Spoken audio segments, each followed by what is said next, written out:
Welcome to new TV Telugu. ఇప్పుడు Telangana top 10 చూద్దాం. సంగారెడ్డి పట్టణం పోతిరెడ్డిపల్లి మండల పరిషత్ ప్రాథమిక పాఠశాలలో సామూహిక అక్షరాభ్యాస కార్యక్రమాన్ని నిర్వహించారు. ముఖ్య అతిథిగా అడిషనల్ కలెక్టర్ చంద్రశేఖర్ పాల్గొని చిన్నారుల చేత అక్షరాలు దిద్దించారు. ఈ కార్యక్రమంలో DEO Venkateswarlu, CM Venkatesham, MEO Vidyasagar పాల్గొన్నారు. నారాయణ ఖేడ్ నియోజకవర్గం కమిటీ మండల పరిషత్ కార్యాలయంలో ఇందిరమ్మ ఇళ్ల మంజూరు పత్రాలను ఖేడ్ ఎమ్మెల్యే సంజీవ్ రెడ్డి పంపిణీ చేశారు. మండలంలోని 30 గ్రామ పంచాయతీలకు గాను 464 మంది లబ్ధిదారులకు ఇళ్లు మంజూరు అయ్యాయి. ఈ సందర్భంగా ఆయా గ్రామాల నుంచి వచ్చిన లబ్ధిదారులకు మంజూరు పత్రాలను అందజేశారు. రాష్ట్రంలో 4 వ్యక్తులు 4 గోడల మధ్య తమ స్వార్థం కోసం ధోరణి పోస్టర్ను తీసుకొచ్చారని మంత్రి పొంగులేటి శ్రీనివాసరెడ్డి మండిపడ్డారు. అన్నమాట ప్రకారం ధరణిని బంగాళాఖాతంలో వేసి అద్భుతమైన భూభారతిని తీసుకొచ్చామని చెప్పారు. మీ గ్రామానికి వచ్చి సమస్యలను రెవెన్యూ అధికారులు పరిష్కరిస్తారు. ఆలిమెడలో తాళి అమ్ముకొని కోటల చుట్టూ తిరగాల్సిన అవసరం లేకుండా భూభారతి తీసుకున్నాం అని వ్యాఖ్యానించారు.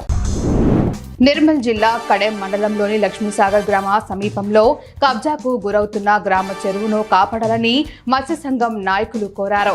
లక్ష్మీసాగర్ గ్రామ శివార్లోని చెరువు వద్ద నిరసన తెలిపారు. ఈ సందర్భంగా మత్స్య సంఘం నాయకులు సత్యం మాట్లాడుతూ తమ గ్రామ సమీపంలోని చెరువును కొందరు వ్యక్తులు కబ్జాకు గురి చేసి పంటలు పండిస్తున్నారని ఆవేదన వ్యక్తం చేశారు.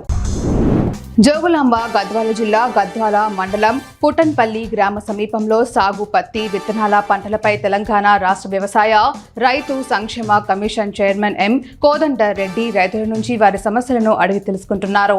ఈ సమయంలో కాంగ్రెస్ అల్లంపూర్ మాజీ ఎమ్మెల్యే సంపత్ కుమార్, బీఆర్ఎస్ నాయకులు పూర్వ విజయ్ అనుచరుల మధ్య వాగ్వాదం, తోపులాట చోటు చేసుకుంది. జిల్లా కలెక్టర్, ఎస్పీ అధికారుల ముందే నాయకుల ఘర్షణ జరగడం విశేషం.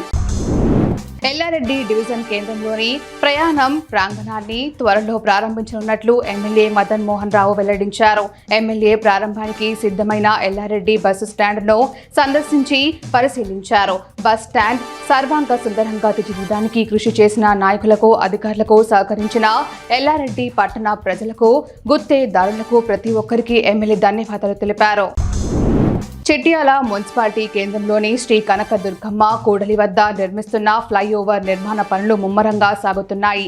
చిట్యాల పట్టణం గుండా హైదరాబాద్, విజయవాడ హైవే పోతున్నందున ఈ ఫ్లైఓవర్ నిర్మాణం వల్ల వాహనాల ట్రాఫిక్ చాలా వరకు తగ్గుతుందని పట్టణ వాసులు అంటున్నారు. అన్ని రకాల వాహనదారులు కూడా తమ వ్యాపారాలు కూడా మంచిగా జరుగుతాయని తెలిపారు. ఆదిలాబాద్ కు చెందిన ఫైసల్ కుటుంబ సభ్యులతో తండ్రికి ఫోన్కు వీడియో పంపించి చనిపోతున్నారని స్విచ్ ఆఫ్ చేశాడు. తండ్రి 1 టౌన్లో ఫిర్యాదు చేయగా పోలీసులు వడ్డాడి ప్రాజెక్టు వద్ద బాధితుడి సెల్ ఫోన్ సిగ్నల్స్ గుర్తించారు. భారీ వర్షాన్ని సైతం లెక్క చేయకుండా ప్రాజెక్టు వద్ద వెతికి ఫైసల్ ను గుర్తించి పట్టుకున్నట్లు సిఐ సునీల్ కుమార్ తెలిపారు. ఫైసల్ తండ్రి పోలీసులకు ధన్యవాదాలు తెలిపారు. రాష్ట్ర వ్యాప్తంగా పలుచోట్ల భారీ నుంచి అతి భారీ వర్షాలు పడుతున్నాయి. ఈ క్రమంలో హైదరాబాద్ లో కూడా ఉదయం నుంచి పలు ప్రాంతాల్లో వర్షం పడుతోంది. ఉప్పల్, ఎల్బీ నగర్, వనస్థలిపురం, సరూర్ నగర్, నాగోల్, దిల్సుఖ్ నగర్, అంబర్పేట్, హయత్ నగర్, చైతన్యపురి, హబ్సీగూడ, బషీర్బాగ్, నారాయణగూడ తదితర ప్రాంతాల్లో భారీ ఉరుములు, మెరుపులతో కూడిన వర్షం పడుతుంది. దీంతో ట్రాఫిక్ జామ్ ఏర్పడగా వాహనదారులు ఇబ్బందులు పడుతున్నారు. వనపర్తి జిల్లా పెబ్బేరు మండలం యాపనలో బడిబాట కార్యక్రమంలో తూడి మేఘారెడ్డి పాల్గొన్నారు. ఈ సందర్భంగా చిన్నారులతో అక్షరాభ్యాసం చేయించారు. అనంతరం ఎమ్మెల్యే మాట్లాడుతూ ప్రజా ప్రభుత్వంలో విద్యకు అధిక ప్రాధాన్యత ఇస్తున్నామని, ప్రైవేటు, కార్పొరేటు విద్యా సంస్థలకు దీటుగా ప్రభుత్వ పాఠశాలల్లో మౌలిక సదుపాయాలు కల్పిస్తున్నామని అన్నారు. ఈ కార్యక్రమంలో ఉపాధ్యాయులు, స్థానిక కాంగ్రెస్ నాయకులు పాల్గొన్నారు.